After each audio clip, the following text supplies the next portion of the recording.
শ্রী রামকৃষ্ণ কথামৃত সপ্তম খণ্ড প্রথম পরিচ্ছেদ। দক্ষিণেশ্বরে কালীবাড়িতে মঙ্গল আরতির মধুর শব্দ শোনা যাইতেছে, সেই সঙ্গে প্রভাতী রাগে রসুন চৌকি বাজিতেছে। ঠাকুর শ্রীরামকৃষ্ণ গাত্রোত্থান করিয়া মধুর স্বরে নাম করিতেছেন। ঘরে যে সকল দেবদেবীর মূর্তি পটে চিত্রিত ছিল এক এক করিয়া প্রণাম করিলেন। ঠাকুর কত কিছু, যিনি সেই চরম জায়গায় প্রতিষ্ঠিত, যিনি স্বয়ং তিনি নাম করছেন। শুধু তাই না, ওখানে যে রুমের মধ্যে যে ফটোগুলো আছে ঠাকুর দেবতার, তাদের এক এক করে প্রণাম করছেন।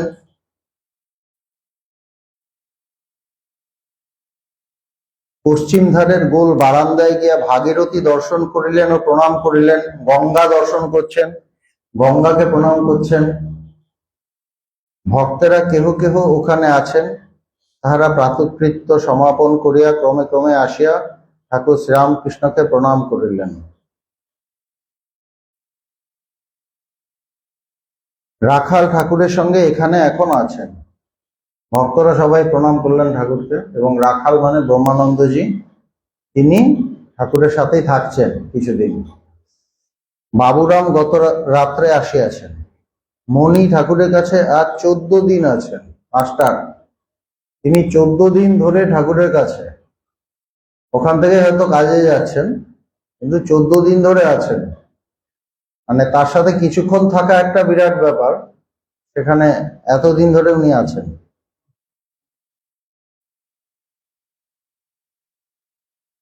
আজ বৃহস্পতিবার, অগ্রহায়ণ, কৃষ্ণপক্ষের ত্রয়োদশী তিথি, 27শে ডিসেম্বর 1883 খ্রিস্টাব্দ। আজ সকাল সকাল ঠাকুর স্নানাদি করিয়া কলিকাতায় আসিবার উদ্যোগ করিতেছেন, এবং ডিসেম্বরের শেষ, তো খুব ঠান্ডাও পড়েছে। সকাল সকাল ঠাকুর স্নান করে নিয়েছেন, কেননা কলকাতায় যাবেন। শ্রীরামকৃষ্ণ মণিকে ডাকিয়া বলিলেন, ঈশানের ওখানে আজ যেতে বলে গেছে, বাবুরাম যাবে, তুমিও যাবে আমার সঙ্গে। তুমি যাবে আমার সাথে। ভগবান এরকম বলতেন, তোকে নিয়ে যাব, তুই যাবি। মণি যাইবার জন্য প্রস্তুত হইতে লাগিলেন। শীতকাল, বেলা 8টা। নহবতের কাছে গাড়ি আসিয়া দাঁড়াইল, ঠাকুরকে লইয়া যাইবে। চতুর্দিকে ফুল গাছ, সম্মুখে ভাগীরথী, দিক সকল প্রসন্ন। শ্রীরামকৃষ্ণ ঠাকুরদের পটের কাছে দাঁড়াইয়া প্রণাম করিলেন ও মার নাম করিতে করিতে যাত্রা করিয়া গাড়িতে উঠিলেন। আবার প্রণাম করেছেন, বেরোনোর সময় প্রণাম করতেন ঠাকুর দেবতাকে, তারপর রওনা দিয়েছেন। সঙ্গে বাবুরাম, মণি, বাবুরাম মানে প্রেমানন্দজি, এবং মাস্টার। তাহারা ঠাকুরের গায়ের বনাতের কান ঢাকা টুপি, মশলার থলে সঙ্গে লইয়াছেন, কেননা শীতকাল, সন্ধ্যার সময় ঠাকুর গায়ে গরম কাপড় দিবেন। ঠাকুর সহাস্য বদন, সমস্ত পথ আনন্দ করিতে করিতে আসিতেছে। খুব আনন্দ তার ভেতরে, কেন ভক্ত বাড়ি যাচ্ছেন, তার ভেতরে একটা অন্যরকম আনন্দ। বেলা 9টা। গাড়ি কলিকাতায় প্রবেশ করিয়া শ্যামবাজার দিয়া ক্রমে মেছুয়া বাজারে চৌমাথায় আসিয়া উপস্থিত হইল। মণি ঈশানের বাড়ি জানিতেন। চৌমাথায় গাড়ির মোড় ফিরাইয়া ঈশানের বাড়ির সম্মুখে দাঁড়াইতে বলিলেন। ঈশান আত্মীয়দের সহিত সাদরে সহাস্য বদনে ঠাকুরকে অভ্যর্থনা করিয়া নিচের বৈঠকখানা ঘরে লইয়া গেলেন। ঠাকুর ভক্ত সঙ্গে আসন গ্রহণ করিলেন। সিনগুলো যেন দেখা যায়, কেননা ভগবানকে দেখেছি তো। পরস্পর কুশল প্রশ্নের পর ঠাকুর ঈশানের পুত্র শ্রীশের সাথে কথা কইতেছেন। শ্রীশ MA BL পাশ করিয়া আলিপুরে ওকালতি করিতেছেন।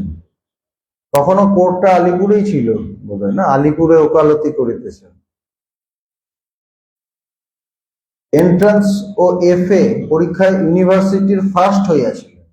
খুব হাইফাই স্টুডেন্ট আর কি, ফার্স্ট হয়েছেন। অর্থাৎ পরীক্ষায় প্রথম স্থান অধিকার করিয়াছিলেন। এখন তাহার বয়স প্রায় 30 বৎসর হইবে। যেমন পাণ্ডিত্য তেমনি বিনয়, লোকে দেখিলে বোধ করে ইনি কিছুই জানেন না। এটাই বিউটি, যেরকম পাণ্ডিত্য সেরকম বিনয়। আমাদের পাণ্ডিত্য থাকলে বিনয় থাকে না, এবং তাকে দেখে মনে হয় যে কিছুই জানে না, অত পণ্ডিত। হাত জোর করিয়া শ্রীশ ঠাকুরকে প্রণাম করিলেন। মণি ঠাকুরের কাছে শ্রীশের পরিচয় দিলেন ও বলিলেন, এমন শান্ত প্রকৃতির লোক দেখি নাই। মাস্টার বলছেন শ্রীরামকৃষ্ণ শ্রীশের প্রতি, তুমি কি করো গা? শ্রীশ, আজ্ঞা আমি আলিপুরে বেরুচ্ছি, ওকালতি করছি। শ্রীরামকৃষ্ণ মণির প্রতি, এমন লোকেরও ওকালতি? বলছে এত ভালো ছেলে, ও উকিল। শ্রীশের প্রতি, আচ্ছা তোমার কিছু জিজ্ঞাসা আছে? সংসারে অনাসক্ত হয়ে থাকা কেমন? বলছে তোমার কিছু, প্রথম কথা তোমার কিছু জিজ্ঞাসা আছে। দ্বিতীয়, ঠাকুরই বলছেন সংসারে অনাসক্ত হয়ে থাকা কেমন, মানে কোনো কিছুর সাথে আনঅ্যাটাচড, এই থাকাটা কেমন? শ্রীশ, কিন্তু কাজের গতিকে সংসারে অন্যায় কত করতে হয়। মানে উকিল তো, তার তো অনেক অসুবিধা হয়, মানে অনেক কিছু মিথ্যে কথা বলতে হলো বা নানা কিছু করতে হলো, বলছে কত অন্যায় করতে হয়। কেউ পাপ কর্ম করছে, কেউ পুণ্য কর্ম, এসব কি আগেকার কর্মের ফল, তাই করতেই হবে? এগুলো খুব জেনুইন প্রশ্ন মানুষের।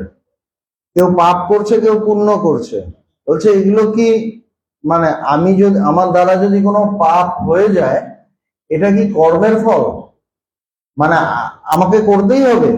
হয়তো করার পর তার ভাল লাগছে না, বা একটা মিথ্যে কথা বলতে হলো, কিন্তু তার ভেতরে হয়তো ভাল লাগছে না, যে এটা ঠিক লাগছে না, ভেতরে বিবেকে দংশন হচ্ছে যে আমি মিথ্যা কথা কেন বললাম। তো বলছে এটা কি কর্মের ফলের জন্য, নাকি আমাকে করতেই হবে? ঠাকুর, কর্ম কতদিন, যতদিন না তাকে লাভ করা যায়।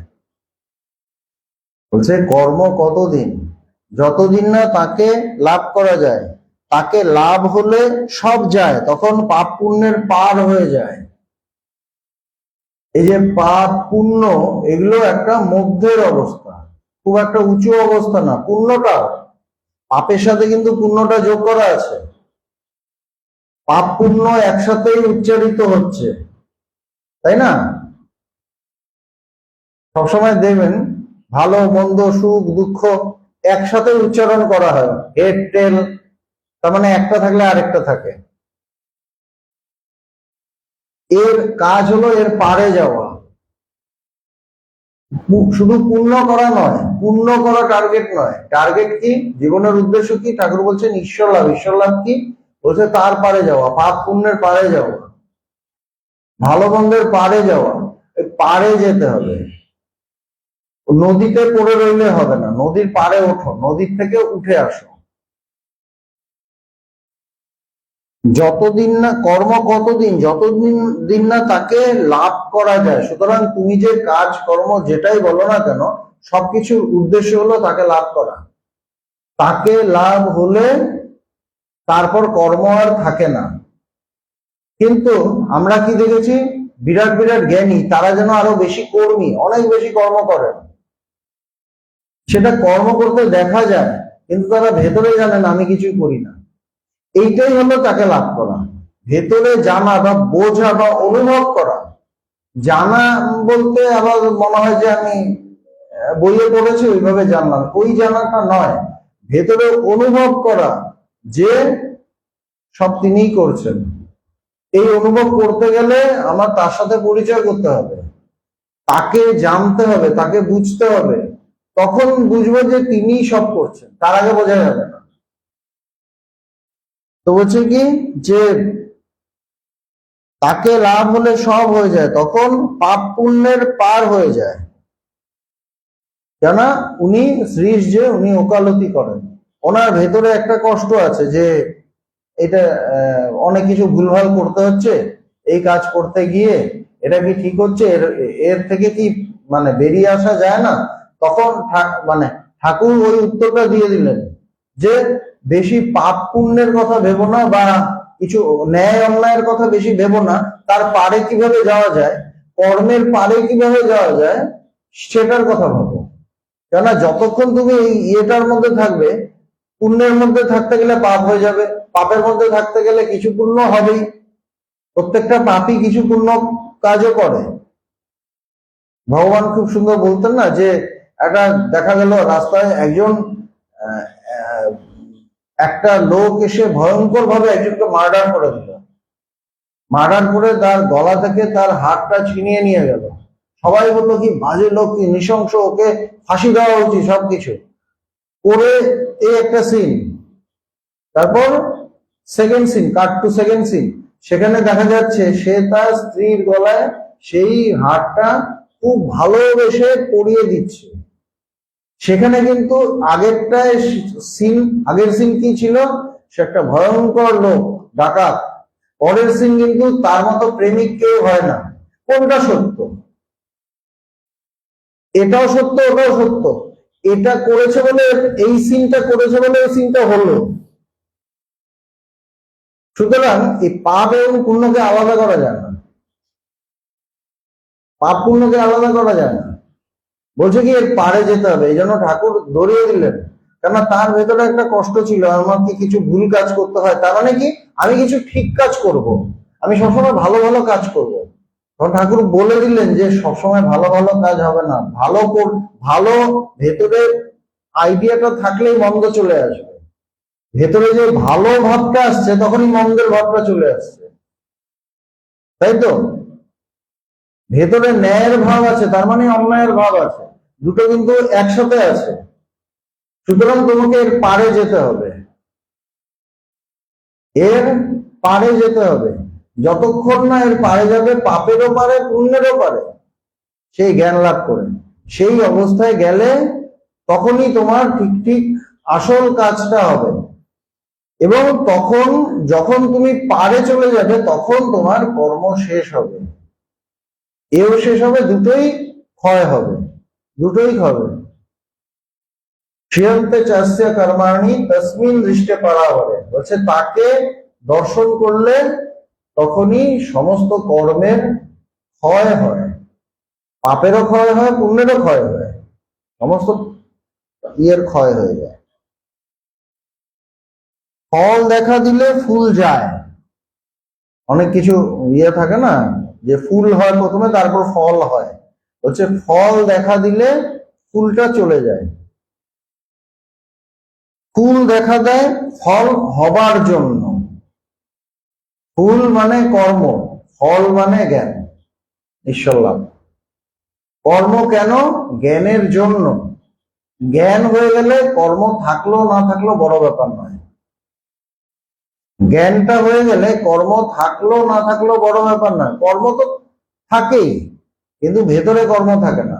কেননা কর্মীটাই থাকে না, কর্ম থাকবে কিভাবে? কর্মী না থাকলে কর্ম কিভাবে হবে? কর্তা যে থাকবে, কর্তা না থাকলে থাকবে না, কর্মটাও তার হয়ে যাবে। সেই জন্য জ্ঞান লাভ করতে হবে। ফুল দেখা দেয় ফল হবার জন্য। সন্ধ্যাদি কর্ম কতদিন? মানুষ সন্ধ্যা আহ্নিক করে, সবকিছু করে, বলছে কতদিন? কতদিন করতে হবে? যতদিন ঈশ্বরের নাম করতে করতে রোমাঞ্চ আর চোখে জল না আসে। ঈশ্বরের নাম করতে করতে রোমাঞ্চ হয়, ভেতরে শরীর টরীর শিহরিত হয়, চোখে জল আসে তার নাম করতে করতে, এটা যদি আসে তখন ওই সন্ধ্যা আহ্নিক এত কিছু করতে হবে না। কিন্তু যদি না আসে তখন করতে হবে, তখন করতে হবে। কিন্তু যখন দেখা যাবে এমনি চোখে জল আসছে তার নামে, তখন আর কিছু করতে হবে না, তখন কিছু করতে হবে না, তখন তো হয়ে গেল। যতদিন ঈশ্বরের নাম করতে করতে রোমাঞ্চ আর চোখে জল না আসে, এ সকল অবস্থা ঈশ্বর লাভের লক্ষণ, ঈশ্বরের শুদ্ধা ভক্তি লাভের লক্ষণ, ঈশ্বর লাভের লক্ষণ। যার এরকম তার নামে চোখে জল আসবে, বুঝতে হবে ঈশ্বর লাভ আর দূরে নেই, কাছাকাছি। তিনি দরজায় নক করছেন। এই যে রোমাঞ্চ হওয়া, চোখে জল আসা, মানে এই হলো বলে বা হয়ে গেছে, এ সকল অবস্থা ঈশ্বর লাভের লক্ষণ, ঈশ্বরের শুদ্ধা ভক্তি লাভের লক্ষণ। শুদ্ধা ভক্তি মানে ভক্তিতে, তার ভক্তিটা কি ঈশ্বরকে পাওয়ার জন্যই তার ভক্তি, বা ঈশ্বরের ঈশ্বরের অস্তিত্বই তার তার এই অবস্থা, তিনি যে আছেন তাতেই তার এই অবস্থা। তার থেকে কিছু চায় না, এটা চাই ওটা চাই, মানে ঈশ্বর আর ভক্তের মধ্যে কোনো বস্তু নেই। আমার শরীর ভালো করে দাও, আমার মেয়ের ভালো চাকরি করে দাও, এসব কোনো বস্তুই নেই। ঈশ্বর আর আমার মধ্যে আমরা দুজনই আছি, ব্যাস, ভক্ত ভগবান, ভেতরে কেউ নেই। এই অবস্থাটা যখন আসে তখন ভেতরে কি থাকে, সেই শুদ্ধা ভক্তি। তখন থাকে শুদ্ধা ভক্তি, ভক্তিটা শুদ্ধ হয়, কেন মধ্যে কিছু নেই। আমি তোমাকেই চাই, আর কিচ্ছু চাই না, ব্যাস, আর কিচ্ছু না। তাকে জানলে পাপ পুণ্যের পার হয়। তাকে যেই অনুভব করলাম, জানা মানে অনুভব করা, তখন পাপ পুণ্যের পার, যে কোনো ইয়েতে পার হতে হবে। জলের মধ্যে পড়ে থাকলে হবে না। আমরা নদীতে যাই কেন? নদী পার হওয়ার জন্য। নদীতে নেমে নদীতে বসে থাকি না, যে কোনো জিনিস পার করতে হয়, তাই না? একটা কথা আছে না, এড়িয়ে যেও না, পেরিয়ে যাও। পার করতে হয়। স্কুলে যাই কেন? স্কুল থেকে বেরোনোর জন্য। স্কুলে ভর্তি হই কেন? ক্লাস 1-এ স্কুল থেকে বেরিয়ে যাওয়ার জন্য, মানে উচ্চ মাধ্যমিক পাশ করে স্কুল থেকে বেরিয়ে যাব, এই জন্যই ভর্তি হই, স্কুলে থাকার জন্য না। স্টেশনে যাই কেন? স্টেশন থেকে বেরোনোর জন্য। সব ওরকমই, পার হতে হবে সবকিছুর। ইয়েটা হলো পার। আমাকে পাপ পুণ্য, ন্যায় অন্যায়, সুখ দুঃখ, ভালো মন্দ, সবকিছু পারে যেতে হবে। পারেই সেই তার জায়গা, বা আমার জায়গা, আমার আসল জায়গা। মন চলো নিজ নিকেতনে, ওটাই আমার আসল জায়গা, সেখানে যেতে হবে।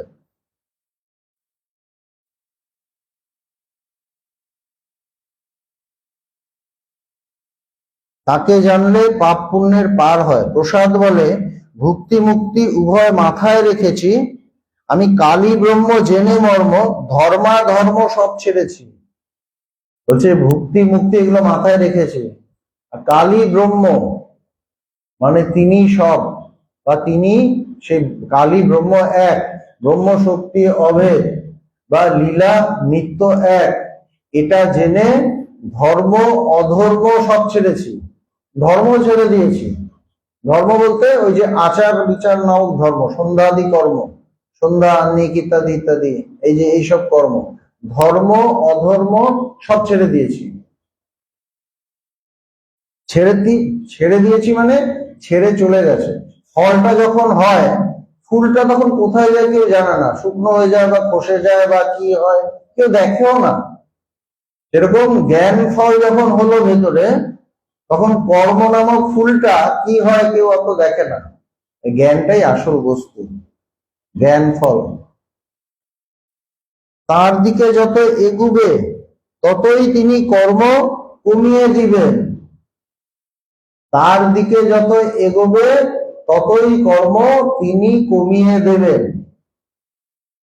তিনি কর্ম কমিয়ে দেবেন, এবং এইটা তার দিকে এগোনোর ফল। যদি দেখা যায় কর্ম বেড়ে যাচ্ছে, তাহলে একটু চিন্তার আছে, ততই তিনি কর্ম কমিয়ে দেবেন। গৃহস্থের বউ অন্তঃসত্ত্ব হলে শাশুড়ি ক্রমে ক্রমে কাজ কমিয়ে দেন। শাশুড়ি, বউ আর শাশুড়ি সবসময় খটাখটি লাগতেই থাকে, ঝামেলা লাগতেই থাকে, এবং শাশুড়ি বউকে দিয়ে যতবারে কাজ করায়। কিন্তু সেই শাশুড়ি যখন বউয়ের পেটে সন্তান আসে, বৌমার পেটে, তখন বলে তোমাকে কিছু করতে হবে না, আমি করে রাখবো, আমি রান্না করে রাখবো, তুমি। কেননা শাশুড়ির টার্গেট হলো ওই সন্তানটা, বউ না, টার্গেটটা হলো সন্তানটা। সেরকম ভাবেই ঈশ্বরের টার্গেট হলো যে আমার ভেতরে সেই জ্ঞানটা কি প্রকাশিত হচ্ছে, পেটে কি সন্তান এসছে, মানে কাছাকাছি কি গেছি, আমার হৃদয়ে কি ঈশ্বরের প্রকাশ হবে হবে করছে, জ্ঞানের প্রকাশ হবে হবে করছে। সুতরাং তিনি কাজ কমিয়ে দেন। এই জন্য কাজের অজুহাত কিন্তু খাটে না ঈশ্বরীয় পথে। কেন খাটে না? ঠাকুরের কথাটা যদি মানি তাহলে কাজের অজুহাত খাটে না। কেন খাটে না? তিনি কমিয়ে দেন। আমি বললাম, স্বামীজি আসতে পারি না, এত কাজ, আপনারা বুঝবেন না, আপনারা তো সংসার করেননি। কিন্তু কথাটা ভুল কথা, কথাটা পুরো ভুল। তোমার কমছে না কেন? তোমার কমছে না কারণ তুমি এখনো সেই জায়গায় যাওনি। এই যে বলছে যত এগোবে, তুমি এগোচ্ছ না, সেই জন্য তোমার কাজ আছে। তুমি যে এগোবে তখন কাজ কমিয়ে দেবেন, তিনি কমিয়ে দেবেন। তিনি কমিয়ে দিলে তোমার কিছু করার নেই। কেননা শাশুড়ি যদি বৌমাকে বলে তুমি শুয়ে থাকবে, তোমাকে কিছু করতে হবে না, বৌমা কিন্তু যত কাজ করুক আরো উল্টো শাশুড়ি বকুনি দিয়ে দেবে, তোমাকে বলেছি না কিছু করতে হবে না, সব আমি দেখে নেব। সেরকম। সেই জন্য এই পথে না অজুহাত দেওয়ার কোনো জায়গা নেই। আমার এই হচ্ছে, ওই হচ্ছে, গল্প এসে বলা শুরু করলাম, হ্যাঁ, ভগবানকে বলা শুরু করলাম, ভগবান আমি খুব ব্যস্ত হয়ে পড়েছি। বললে ও ঠিকই ঠিকই, হ্যাঁ, কিন্তু যা বোঝা ঠিক বুঝলেন। সাংঘাতিক কথাগুলো বুঝতে হবে, কথাগুলোর মিনিং আছে। এই যে কথাগুলো সাংঘাতিক মিনিং, এবং কথাগুলো শুনে নিজের সাথেই মানে নিজের সাথে ওটা মেলাতে হবে। নিজের সাথে যদি না মেলাই তাহলে কিন্তু আমার আধ্যাত্মিক উন্নতিটা হবে না। শোনার মতো শুনলাম, হ্যাঁ ঠাকুর দারুণ বলেছেন, ভগবানও দারুণ বলেছেন, সব মুখস্থ করলাম, সব বললাম, কিন্তু আমার ভেতরে কিছু চেঞ্জ হলো না। মানুষকে বলছি, আমাদের বিরাটিতে একজন ভক্ত আছে, সে মানে তার ভগবানের পুরো কথা টথা সব মুখস্থ। সে যখন ট্রেনে দিয়ে যায়, ট্রেনে বলতে থাকে ভগবান এই বলেছেন, এই বলেছেন, এরকম। কিন্তু ওটা ভেতরে মেলাতে হবে। আরে ঠাকুর যে কথাটা বললেন যে যত এভাবে কাজ কমিয়ে দেবে, আমার কাজ কমছে না কেন, তার মানে আমি এগোচ্ছি না। প্রথম এগোনোর প্রথম শর্তটা কি? আধ্যাত্মিক জগতে এগোনোর শর্তটা কি? এইটা বোঝা যে আমি এগোচ্ছি না। এটা হলো ফার্স্ট স্টেপ। যদি আমি ভাবি এগোচ্ছি না, আমার খুব ভালো উন্নতি হচ্ছে, তাই না, আচ্ছা আচ্ছা, দারুণ দারুণ, হ্যাঁ করুন উন্নতি। ফার্স্ট স্টেপ হলো আমি এগোচ্ছি না, এটা বোঝা। কেননা সব একদম মহাপুরুষের কাছে না পুরো ক্লিয়ার থাকে, কে কোন জায়গায় আছে, কোন কিতনা পানি নেই, সব পরিষ্কার থাকে। তিনি কিছু বলেন না, তিনি খেলতে দেন, খেলতে থাকো, কিন্তু কিছু বলেন না। ভগবান আগে বলতেন, পরের দিকে বেশি বলতেন না। আমরা হয়তো যে ভগবান আগে একদম মানে প্রচন্ড বলতেন, তিনি কি হলো এত বলেন না কেন? চুপচাপ মানুষ এসে থেকে কত কিছু বলে যায়। আগে আমরা কিছু বলতে পারতাম না ভগবানকে, সাংঘাতিক ছিলেন। বললে মানে তার ইনস্ট্রাকশনে ছিল আমার সামনে এসে কেউ কথা বলবে না। কিন্তু পরের দিকে ভগবান চুপ করে গেলেন, সবাই এসে খুব কথা টথা বলে চলে যেত। দারুণ ভগবানের সাথে কথা হলো, মানে ও দারুণ কথা বলেছে আর কি। সেটা দারুণ না নিদারুণ কে জানে। তো এই যে বলছেন যে যত এগোবে তিনি কর্ম কমিয়ে দেবেন, সাংঘাতিক কথা।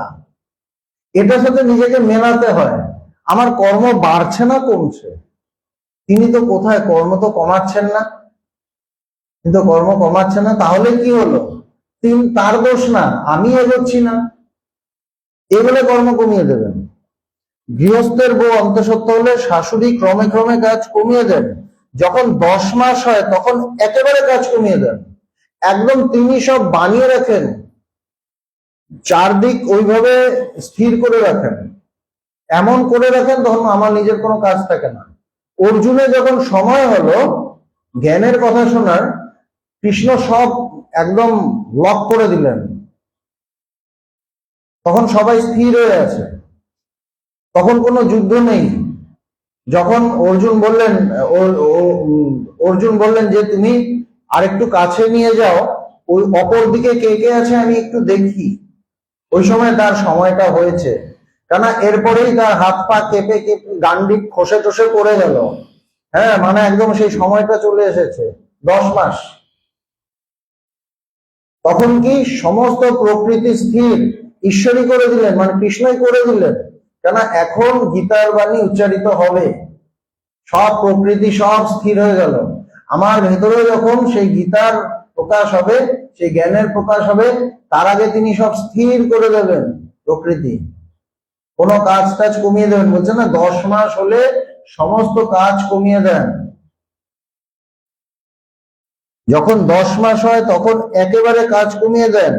সন্তান লাভ হলে সেইটিকে নিয়েই নাড়াচাড়া, সেইটিকে নিয়েই আনন্দ। তারপর যখন সন্তান হয়, যখন সন্তান হয়ে যায়, নিজের সন্তান হয়, তখন কি করে, সারাক্ষণ কোলে সেই বাচ্চা নিয়ে খেলছে, সমস্ত কিছু তার পুরো। এর পরের যে কর্ম, সন্তান হওয়ার আগের কর্ম সংসারের জন্য কর্ম, যখন এগোচ্ছে তখন সংসারের কর্ম কমে আসছে, যখন কাছাকাছি যাচ্ছে আরো কমে আসছে। তারপর যখন সন্তান হয়ে গেল তখন সংসারের কাজ আর নেই, হচ্ছে তোমাকে করতে হবে না, এই যে কাজের লোক রাখছি। তখন তার একটাই কর্ম, ওই বাচ্চাটাকে নিয়ে নাড়াচাড়া, তাকে বড় করা, তাকে নিয়ে খেলা, সবকিছু তাকে নিয়ে। জ্ঞান হলে সবকিছু ওই জ্ঞানকে নিয়ে, জ্ঞান ওটা একটা সন্তান। এবং ওই যে জ্ঞান হলো, ওই জ্ঞান ফল বড় হতে থাকে, সন্তান বড় হয়, প্রথমে ছোট্ট থাকে, কিছু করতে পারে না, তারপর আস্তে আস্তে ওটা বড় হয়, তারপর ওই করে। ছেলেরা বড় হলে বাবা মাকে দেখে কিনা চাকরি বাকরি করে, তারপর সন্তান ওই জ্ঞান, এই জ্ঞান ফল বড় হলে সেও ওই তাকে দেখে, যেখানে তার জন্ম হয়েছে, তার মা বাবা বা যাই হোক না কেন, তাকে সেই জ্ঞান ফলই দেখতে থাকে, সেটিকে নিয়েই নাড়াচাড়া, সেটিকে নিয়েই আনন্দ। তারপর সব সমস্ত কাজের মধ্যে সেটাই জড়িয়ে থাকে, সেই জ্ঞানই জড়িয়ে থাকে। বলছে সব জায়গায় তাকেই দেখা যায়, তাকেই অনুভব করা যায়। শ্রীশ, সংসারে থাকতে তার দিকে যাওয়া বড় কঠিন। উনি যেটা বুঝছেন যে সংসারে থাকতে গেলে তার দিকে যাওয়া খুব কঠিন। শ্রীরামকৃষ্ণ, কেন? অভ্যাস যোগ। বলছে কঠিন কেন? অভ্যাস যোগ। ও দেশে ছুতরদের মেয়েরা চিড়ে গেছে, তারা কত দিক সামলে কাজ করে শোনো। ঢেকির পাট পড়ছে, হাতে ধানগুলি ঠেলে দিচ্ছে, ঢেকির পাট পড়ছে, হাতে ধানগুলো ঠেলে দিচ্ছে। একদিকে ছেলেকে কোলে দুধ খাওয়াচ্ছে, তার কোলে সন্তান আছে, তাকে দুধ খাওয়াচ্ছে, একই সাথে ওইদিকে কাজ করছে, এদিকে সন্তানকে দুধ খাওয়াচ্ছে। আবার খদ্দের এসেছে, কাস্টমার এসেছে, ঢেকি এদিকে পড়ছে আর খদ্দের সঙ্গে কথাও চলছে, তার সাথে কথাও বলছে, ও দাম দর চলছে, বলছে না এত টাকা হবে না, এই সেই এইসবও চলছে। কত দিকে ঠাকুরের দৃষ্টিটা দেখুন, কি সাংঘাতিক দৃষ্টি, কিভাবে দেখছেন। খদ্দেরকে বলছে তাহলে তুমি যে কয় পয়সা ধার আছে সে ক পয়সা দিয়ে যেও আর জিনিস লয়ে যেও, এটাও বলছে। দেখো ছেলেকে দুধ খাওয়ানো, ঢেকি পড়ছে, ধান ঠেলে দেওয়া ও কারা ধান তোলা, আবার খদ্দের সঙ্গে কথা বলা একসঙ্গে করছে।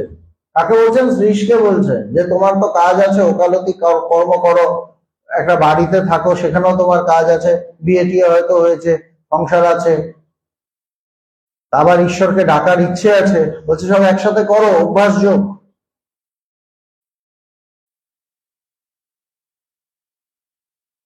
কেননা এর আগে কি বলছিলেন যে কাজ কমে আসে, কিন্তু ও তো ওই জায়গায় নেই, যে ঈশ্বরের দিকে এগোবে তার কাজটা কমে আসে।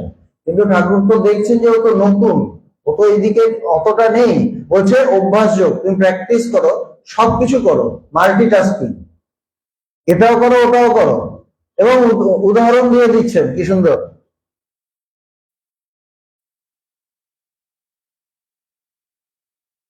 বলছে এরই নাম অভ্যাসযোগ। কিন্তু 15 আনা মন ঢেকির পাটের দিকে রয়েছে, এই যে ঢেকির পাটের দিকে রয়েছে, পাছে হাতে পড়ে যায়।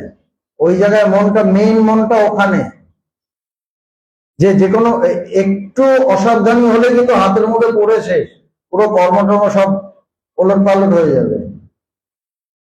মেইন মনটা ওখানে আছে, সেরকম মেইন মনটা ঈশ্বরে রেখে এই কাজগুলো সহজভাবে করতে থাকো। ভগবান বলতেন আমি 5 মিনিট সংসারের চিন্তা করি।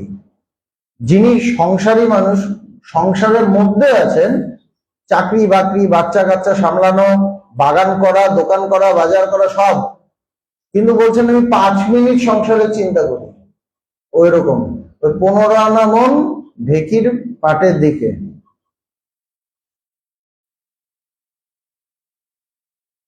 তেমনি যারা সংসারে আছে তাদের 15 আনা মন ভগবানে দেওয়া উচিত।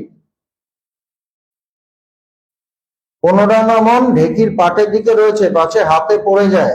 আর 1 আনায় ছেলেকে দুধ দেওয়া আর খদ্দেরের সঙ্গে কথা কওয়া, ওইটা 1 আনা, মানে মনের ওই হালকা মন দিয়ে বাকিটা করে নিচ্ছে। এইটাই প্র্যাকটিস।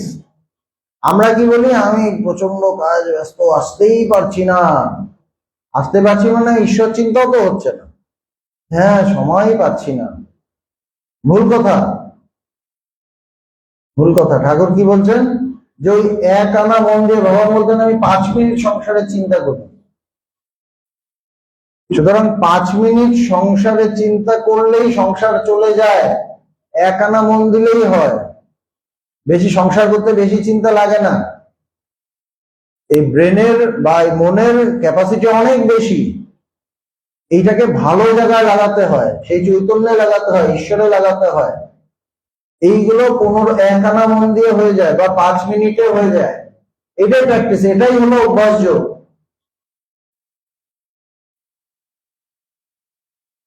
তেমনি যারা সংসারে আছে তাদের 15 আনা মন ভগবানে দেওয়া উচিত, না দিলে সর্বনাশ, কালের হাতে পড়তে হবে। ঢেকির পাট যেরকম পড়বে হাতের মধ্যে, সেরকম কালের ইয়ে পড়বে। এই জন্য বলছে বারবার জন্ম মৃত্যুর আবর্তন, বারবার যাও বারবার আসো, ঘুরতে থাকো। মানে একটা একটা করছে, হাত ভাঙছে, পা ভাঙছে, মন ভাঙছে, সব ভাঙছে।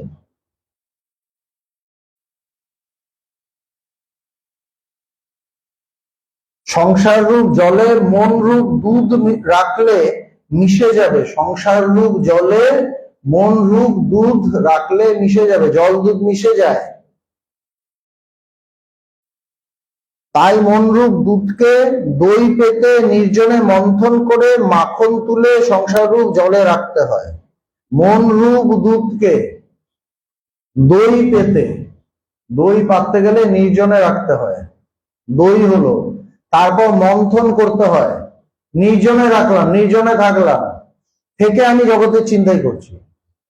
আমি যে কিছুদিন ওই আশ্রমে গিয়ে থাকবো, ভালো, কিছুদিন ওইখানে ঘুরতে যাব, ভালো, ওখানে গিয়ে খুব দারুণ আমার ইয়ে হবে, খুব ভালো, কিন্তু ওখানে গিয়ে ঈশ্বর চিন্তাটা করতে হবে। এটা হলো মূল কথা। মানে মন্থন করতে হবে। দই পাতলো, চারদিকে পরিবেশ শান্ত স্থির, দইটা পাতলো, দই হলো, কিন্তু মন্থন করতে হবে, নাহলে মাখন উঠবে না। নির্জনে মন্থন করে মাখন তুলে সংসার রূপ জলে রাখতে হবে। যে মাখন হলো, বাটার হলো ওটা, তারপর জলের মধ্যে রাখো, জলের মধ্যে ভাসতে থাকবে। সংসারের মধ্যেই আছো, কিন্তু সংসার গায়ে লাগছে না। বাটাটাকে যে কোনো সময় জল থেকে তোলা যায়, কিন্তু দুধকে জল থেকে আলাদা করা যায়, বাটাটাকে আলাদা করা যায়। তাহলেই হলো সাধনের দরকার, এটাই সাধনা। এই জন্য সাধনার দরকার। যারা সংসারের মধ্যে আছে, সবাই সংসারের মধ্যেই আছে, যেই মনের জগতে এলাম ওটাই সংসার। প্রথম অবস্থায় নির্জনে থাকা বড় দরকার। অশ্বত্থ গাছ যখন চারা থাকে তখন বেড়া দিতে হয়, তা না হলে ছাগল গরুকে খেয়ে ফেলে, প্রথম অবস্থায় বেড়া দিতে হয়। ঈশ্বরে ডাকতে গেলে একটু বুঝে শুনে মানুষের সাথে মিশতে হয়, বেড়া দিতে হয়। নাহলে কি বলছে, প্রথম গাছ পুতলে চারা, যখন চারা হয় তখন চারদিকে বেড়া দিয়ে দেয়, নাহলে ছাগল গরুতে খেয়ে ফেলে। মানে আমি যখন প্রথম প্রথম শুরু করছি তখন বেশি মানুষের সাথে মিশলে, বেশি জগতের মধ্যে মিশলে কি হয়, তাদের এগুলো আমার মধ্যে আসে। তারা তো বিষয় নিয়ে আছে ভয়ঙ্কর ভাবে, সেগুলো আমার মধ্যে চলে আসে। সেই জন্য একটু বেড়া দিতে হয়। তারপর কি বলছেন, কিন্তু গুড়ি মোটা হলে বেড়া খুলে দেওয়া যায়, এমনকি হাতি বেঁধে দিলেও গাছের কিছু হয় না। কিন্তু যখন গাছ বড় হয়ে গেল, গাছ বড় হয়ে গেল মানে আমার মধ্যে ঈশ্বরের প্রকাশ হয়ে গেল, তখন আর বেড়া, তখন আমি যার কাছে, যার সঙ্গে মানে সবার সাথে মিশতে পারি, তাই না? উত্তম নিশ্চিন্তে চলে অধমের সাথে, তিনি মধ্যম যিনি চলেন তফাতে। তো প্রথমে তো আমি মধ্যম, অধম একদম শেষে, একদম আগে ছিলাম হয়তো, তারপর যখন একটু এই চর্চা করছি তখন মধ্যম হলাম, তখন চলেন তফাতে, তখন একটু তফাতে চলতে হবে। যারা আমাকে সাহায্য করবে তাদের সাথে মিশবো, যারা সাহায্য করবে না তাদের সাথে মিশবো না, একটু অ্যাভয়েড করব। তারপর যখন উত্তম হয়ে গেল, মানে আমার জ্ঞান হয়ে গেল, তখন আবার সবার সাথে মিশতে পারি। মাখনকে যতই কিছু করো আর জলে মেশাতে পারবে না, জলেই থাকবে কিন্তু মিশবে না। একবার জ্ঞান হয়ে গেলে সংসারেই থাকবে কিন্তু আবার থাকবেও না, সংসারে থাকবে আবার থাকবেও না। তাই প্রথম অবস্থায় মাঝে মাঝে নির্জনে যেতে হয়, সাধনের দরকার। ভাত খাবে, বসে বসে বলছো কাঠে অগ্নি আছে, ওই আগুনে ভাত রাধা হয়, তা বললে কি ভাত তৈরি হয়? বলছো যে কাঠে আগুন আছে, ওই আগুনে ভাত তৈরি হয়, মানে আমার জ্ঞান আছে, এটা আমি জানি, কিন্তু আমাকে তো জ্ঞানটা প্রকাশ করতে হবে। তখন বলছে এটা বললে ভাত তৈরি হবে না, তোমাকে খেটে খুটে কাঠ টাট ঘষে আগুনটা জ্বালাতে হবে, তখন ভাত তৈরি করতে পারবে। আর একখানা কাঠ এনে কাঠে কাঠে ঘষতে হয়, তবে আগুন বেরোয়। সিদ্ধি খেলে নেশা হয়, আনন্দ হয়। খেলে না, কিছুই করলে না, বসে বসে বলছো সিদ্ধি সিদ্ধি, তাহলে কি নেশা হয়, আনন্দ হয়? তাই না? আমি বলছি সিদ্ধি সিদ্ধি, তাহলে কি নেশা হবে? তাহলে নেশা হবে না। সুতরাং কিছু করতে হবে, কিছু না করলে কিছু পাবো না, আমাকে কিছু করতে হবে, তাকে নিয়ে বসতে হবে। প্রথমে কি অভ্যাস যোগ, তারপর যখন আমার তার প্রতি টান হবে, বুঝবো কিভাবে, দেখবো রোমাঞ্চ হচ্ছে, তার মানে চোখে জল আসছে, তখন তিনি কাজ কমিয়ে দেবেন। তারপর যখন আরো জ্ঞানের কাছাকাছি কাজ আরো কমিয়ে দেবেন, তারপর এক সময় তার প্রকাশ, তখন তাকে নিয়েই কাজ, তখন সমস্ত কর্ম তাকে নিয়ে।